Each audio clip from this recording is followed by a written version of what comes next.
Hello everybody, what's up, and welcome to the channel where we learn to be true heroes in the world of Overwatch. Today I have another VoD review. This one was sent in by a player named Rolex, and he's going to be playing Genji on Temple of Anubis. Now, I've gotten a lot of Genji VoDs sent in to me these past couple days, and they're all very similar in their contents. They mostly say, well, it looks like I'm playing pretty well, I have pretty good mechanics, but for some reason I just can't seem to climb, I just can't seem to win, have enough of an impact.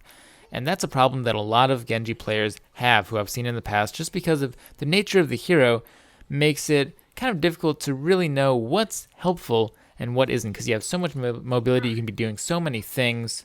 So we're going to be looking at that in this video. Now, on that topic, if I don't do your VODs specifically, because I get a ton of VODs every single day, obviously I can't do them all, but I do try to look for common themes. Like if I get 5 different submissions with the same general question, I will generally do a VOD that answers those questions, just a good example. So even if you don't see yours in particular, chances are something I post will contain your question or something very similar to the issues you're going through. So you can see that we get this nice little invade back here. So he gets behind the team, the enemy team that is, and let's see what he does with it. So his Winston is in, and he's just sort of poking with his shurikens, and this is something that I see a lot of Genjis do. You know, maybe poking a little bit of the Pharah, maybe even go in on the Pharah, but you got healed. All right, let's back off. And if you notice, he hasn't taken a single point of damage yet. Well, there he finally did. So now that he has his team's help, he is courageous enough to take out the Zarya. But health, and this is the thing I want you to think about for this video. This is my theme. Health is a resource in this game, particularly for a hero like Genji. Basically, to make big plays, to go in and do big impact sort of plays, you have to use your health bar. You will take damage.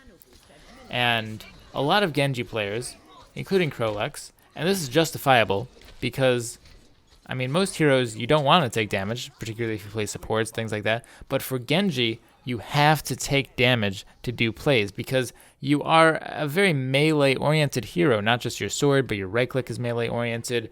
Your melee dash combo, you need to be close to them. But we are going to be taking point A, and he's not pressing tab here, and he's not going to press tab, which is a little bit concerning because he probably should be worried about what sort of ults are out for his team. But they got the Hanzo pick, that's huge. So they have to go right now, and I'm sure his team knows that. He knows that, and here we go. So the Winston jumps in. The Winston jumped in about 2 seconds ago. Now let's see how long it takes for our hero to follow up.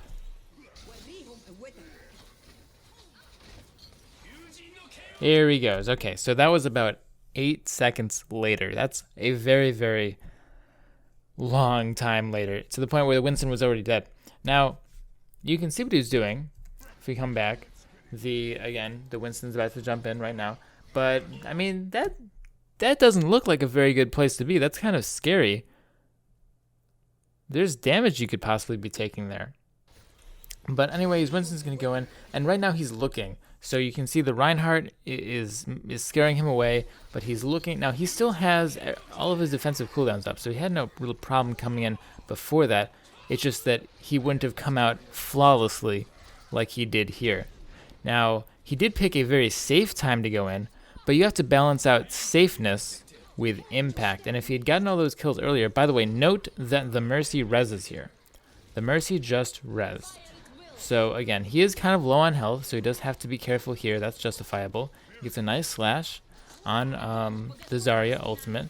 Takes out the Lucio as well, so this is quite nice. His team's coming back. This is not looking bad at all. He stops there for a little while. I'm not sure why, but we're going to keep going.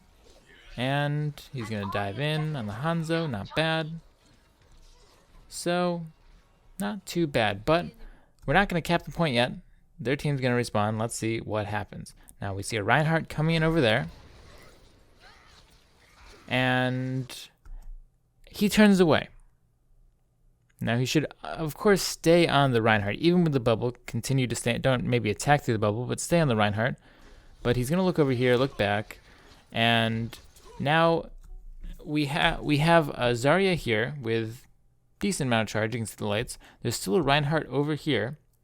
And he pops Blade. Now, these, you know the Reinhardt's still alive, by the way, because of this beam still connected to him through Mercy.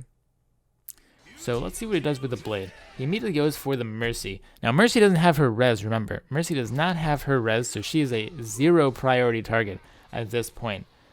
And there goes his entire Dragon Blade.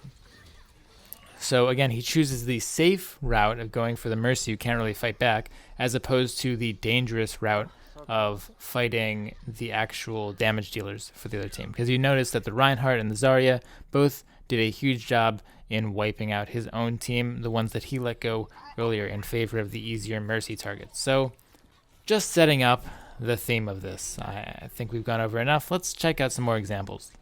Let's take a look at this fight. So this is quite a long game, and it goes up for the full duration. But it looks like the fight is about to initiate. Note his health. He's at full health. And we're just doing some little pokey stuff. The fight is in full force, full blown force back there.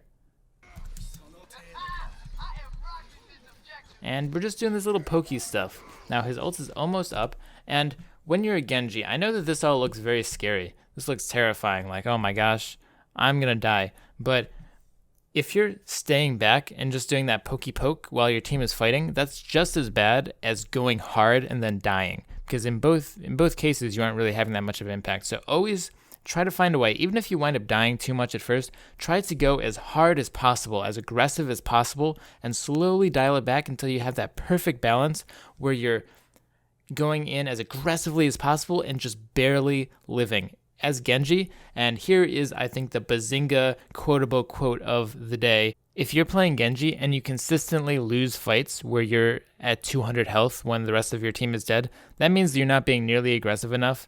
And if you're winning fights and coming out of it with like just barely a sliver of HP left as the fight ends, that means you're playing it very well. You're playing your aggression properly.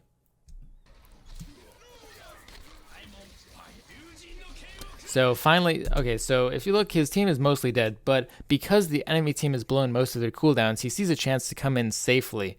And he's still at 200 health, by the way, as the fight is almost over.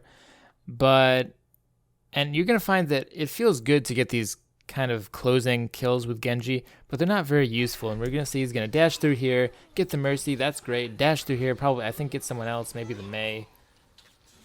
Or he doesn't get anybody else. But that looked pretty cool. As a Genji player, you're like, oh, that felt pretty good. But in reality, he wasted his blade, and he didn't even go in early enough, so his team had no chance for that fight. So they did wind up winning that round eventually, but we're coming in again to attack again, and you can see that he managed to get by again, but he's scared, doesn't quite want to go in, runs away from all that stuff.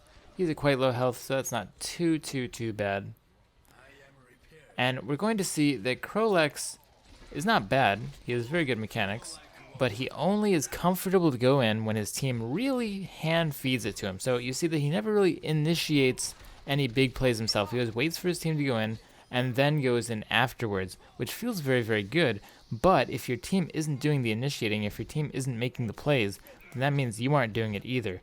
So for the winning games, it looks like you're playing very well.